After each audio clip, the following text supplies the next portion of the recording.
Olá, somos a Casa de Oração e Estudos, o Rei das Matas, trazendo mais um pouco de conhecimento que tanto nos auxilia no nosso processo evolutivo. Meus irmãos, vamos aí dar continuidade à sequência de vídeos que a gente iniciou falando sobre a preparação da corrente mediúnica? Vamos lá, né? Vamos iniciar hoje o vídeo, né? A parte 4 dessa sequência de vídeos. Vamos lá, ó. Devemos cantar de forma harmoniosa, bater palmas e dançar com sincronia, de maneira bonita, todos os pontos. A gente está falando sobre cantos, palmas, toques e danças. De acordo com o mestre Rubens Saraceni, no livro Doutrina e Teologia de Umbanda Sagrada, da Madras Editora, né, um livro muito bom, recomendo, tá? A Umbanda recorre aos cantos ritmados, pois eles atuam sobre alguns plexos, que reagem aumentando a velocidade de seus giros. Chakras, tá, gente? Com isso, captam muito mais energias etéricas, que sutilizam rapidamente todo o campo mediúnico do médium, facilitando as incorporações.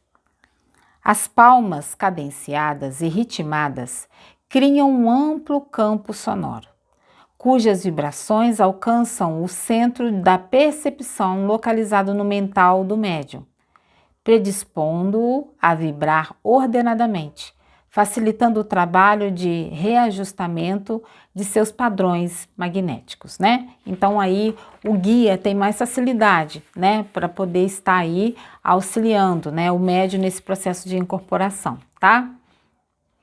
Quanto aos atabaques e outros instrumentos, as vibrações sonoras têm o poder de adormecer o emocional do médium, estimular a percepção, aqui está escrito percepção, mas é a percepção, né? Estimular a percepção, alterar as irradiações energéticas e atuar sobre o padrão vibratório do médium. Ao desestabilizar o padrão vibratório do médium, o mentor, né, o guia espiritual, aproveita esta facilidade e adentra no campo eletromagnético do médium ali, né? Adequando-o ao seu próprio padrão. Isso se chama sintonia vibratória, tá, gente? Fixando-o no mental de seu médium por intermédio de suas vibrações mentais, direcionadas paulatinamente, para que ele consiga aí a sintonia vibratória com o guia espiritual que ali está, né? Em pouco tempo o médium adequa-se e torna-se magneticamente tão etérico em seu padrão vibratório que já não precisa do auxílio de instrumentos para incorporar.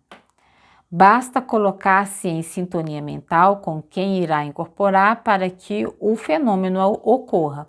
Então, assim, no início, né, o atabaque, as palmas, o instrumento que for tocado ali, tem um chocalho também, a sineta, tudo isso vai auxiliar, né? A sineta tem um outro fundamento aí ainda. Vocês dão uma olhada aqui no canal que tem aí um vídeo na playlist Entendendo sobre Umbanda falando sobre a sineta, tá? Sobre o sino que bate na Umbanda. Agora, aquele chocalho, o atabaque, auxilia muito para que o médium consiga ali entrar em sintonia vibratória com o seu guia espiritual, né?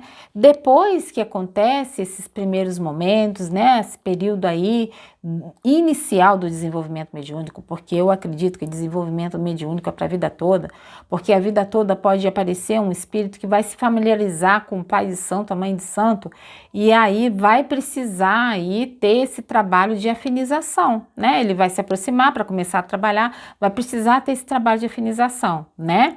Então, eu acho que desenvolvimento é para a vida toda, gente. Não creio assim que... Lógico que uma pessoa quando adentra na Umbanda e começa com o trabalho dela, ela vai ter todo um momento ali que ela vai devagar, né? E se adequando, se doutrinando, aprendendo a sentir as energias, mas depois ela já sente de uma forma mais tranquila. Mas isso não significa que o desenvolvimento mediúnico acabou de forma alguma, né?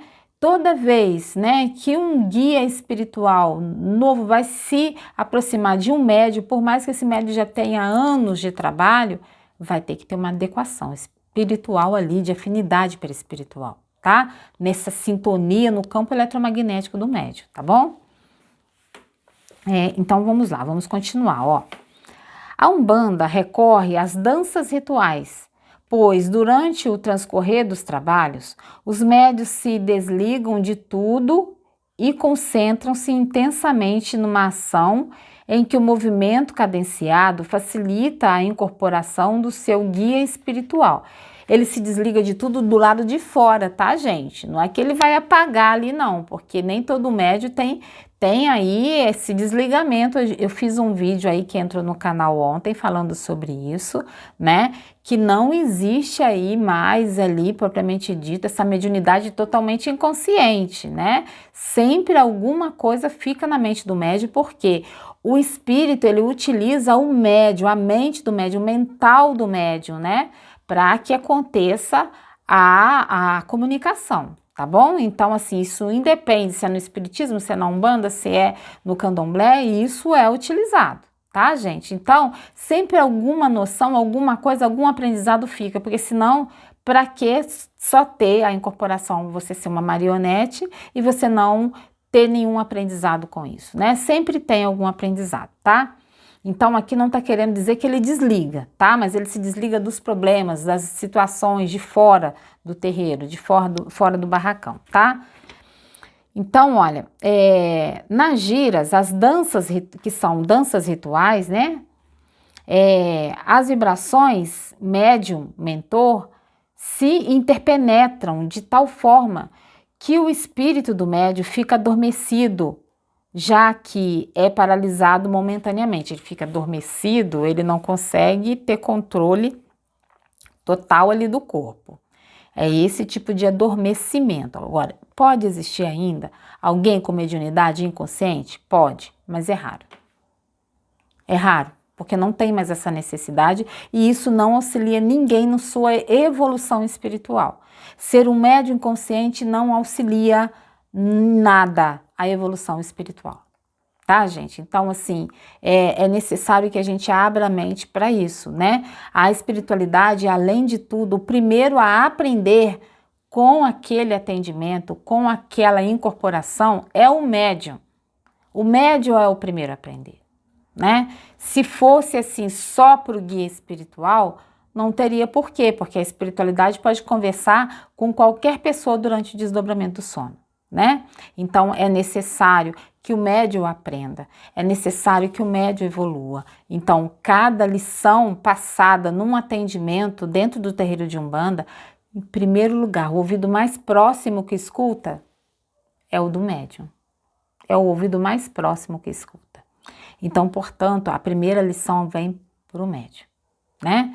O médium, para que ele repasse, para que ele aplique na vida dele, seja lá por que for, para que ele consiga superar as dificuldades, consiga auxiliar tantos quantos vierem no caminho, seja lá o que for, mas a primeira lição é para o médium.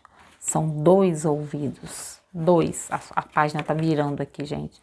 São 2 ouvidos, ó, a ouvir primeiro, não tem como negar, tá?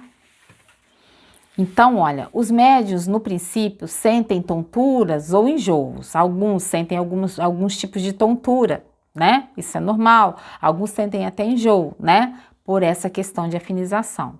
Mas essas reações cessam se a entrega for total. Aos poucos isso vai diminuindo, né?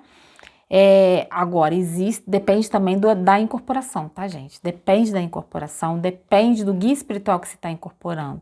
Porque às vezes você sente uma energia mais densa e aquilo ativa muito o seu chakra básico, gástrico, né? Geralmente com a linha da esquerda se sente enjoos, né? Agora, as tonturas, né? É como se fosse um entorpecimento que você sente. Não depois a pessoa consegue entender que aquilo não é uma tontura, né? Aquela sensação ruim passa e aí fica assim aquela sensação, sabe, de leveza, de olhar que tá ficando profundo, aquela coisa, né? Então, assim, isso é normal, né? Mas aí essas sensações cessam se a entrega for total e se não houver tentativa de combater os movimentos, porque às vezes o guia quer se movimentar e a pessoa fica ali, ai, se os outros achar que eu estou com animismo, se achar que eu estou com mistificação, e se achar que eu estou fingindo, aí o médium fica segurando, não quer fazer. E aí o guia espiritual está mandando o comando, né, através da ligação que é feita de perispírito ao médium, né, ao espírito, perdoem, do perispírito do médium ao espírito, né, essa ligação, e isso vem o comando para o corpo para que a pessoa, né, movimente o braço, levante o braço com formato de espada, em formato de flecha e tal. Mas a pessoa tá ali segurando porque tá com vergonha, porque tá com isso, porque tá com aquilo. Então acaba que fica uma sensação doída, dolorosa, né? A pessoa fica com medo e aquilo aumenta todos os temores, né? Então, assim, já que será seu mentor, quem comandará o corpo ali naquele momento? Então, quanto mais você reluta, pior fica, né? Um médium plenamente desenvolvido pode dançar durante horas seguidas, que não se sentirá cansado após a desincorporação. Eu tenho aí algumas coisas, alguns questionamentos em relação a isso. Por quê? Não é o corpo do espírito, é o corpo do médium. Então, o desgaste físico acontece, mas ele é momentâneo. São coisas que passam assim rapidinho. Não é como um cansaço físico que você sente por ter trabalhado muito, por ter andado muito, por dores, isso e aquilo. Não é isso, né? É um cansaço que é energético, entende? Que dá aquele cansaço no corpo, igual no sábado passado, né? Hoje é dia 17, hoje são 17. No dia 13 a gente teve trabalho interno aqui e aí assim teve o atendimento, o trabalho foi muito intenso, então na hora que eu saí de lá da casa de oração, eu estava cansada. Lá, as coisas parece que lá dentro tudo acontece num outro mundo, né, gente? Realmente isso é. Quando eu saí de lá, que eu cheguei na minha casa, que eu sentei, eu desmontei, gente. Eu desmontei assim. Aí eu almocei e aí depois eu dormi. Eu dormi. A hora que eu acordei boazinha, igual um coco, né? Mas são um desgaste do corpo físico, né? Mas que depois, com a alimentação, com o descanso passa. Em compensação, se é um descanso de peso, de trabalho forte que você teve dentro de casa, ou no trabalho, ou fazendo alguma limpeza pesada e tal, fora da área religiosa, você fica com cansaço 1, 2, 3 dias, né? É um desgaste muito, muito diferente, tá? Então eu vejo dentro disso que é o que acontece comigo, acontece com a minha mãe, acontecia com meu tio, com várias outras pessoas que eu conheço, tá? Um médium plenamente desenvolvido pode dançar durante horas, né, e tal, a gente já conversou sobre isso. E se assim isto é, se deve ao fato de não ter gasto suas energias espirituais. Então, não gasta as energias espirituais totalmente, mas nós contribuímos com um pouco de energias, né? Mas não são tanto, é o mínimo possível, mas a gente contribui, né? Não raro sente-se leve, elevado, né? E tem certas incorporações que você não sente nada. Você se sente muito leve, muito elevado, mas depende do caso, depende da afinização, com o tipo de trabalho espiritual, depende, gente. Nada é linear, eu sempre digo isso, tá? Então, assim, influenciado pelo corpo etérico do mentor, ele acaba aí depois descarregando, né? Descarregando essas energias deletérias, né? E ficando aí energias sutis depois. Então, assim, às vezes termina uma sessão e aí é uma felicidade que a gente sente pela energia que o guia espiritual deixou com a gente, né? Agora, quando o trabalho é pesado, que precisou da energia ali, do próprio médium também ali para auxiliar, porque tinha pouca gente no trabalho, precisou de uma energia específica, acaba que às vezes é usado sim uma energia do próprio médium ali, né? Mas às vezes é de uma forma muito sutil, né? Então vamos lá. Médios que caem durante as danças rituais caem porque não se entregam totalmente ou tentam comandá-los. Então, assim, quando você fica relutando muito, aí você se joga coisa aí, aquilo, você vai ficar relutando demais, vai tentando comandar o corpo, sendo que não é você que está ali no controle. Então, não desenvolve mediunidade, não queira desenvolver mediunidade. Se entregue à prática ritual, deixe seu guia trabalhar, tá? A simples interferência consciente é suficiente para anular as vibrações mentais de seus guias. Então, assim, quando você interfere, você acaba anulando o processo de incorporação e aí você dificulta no seu desenvolvimento mediúnico, tá?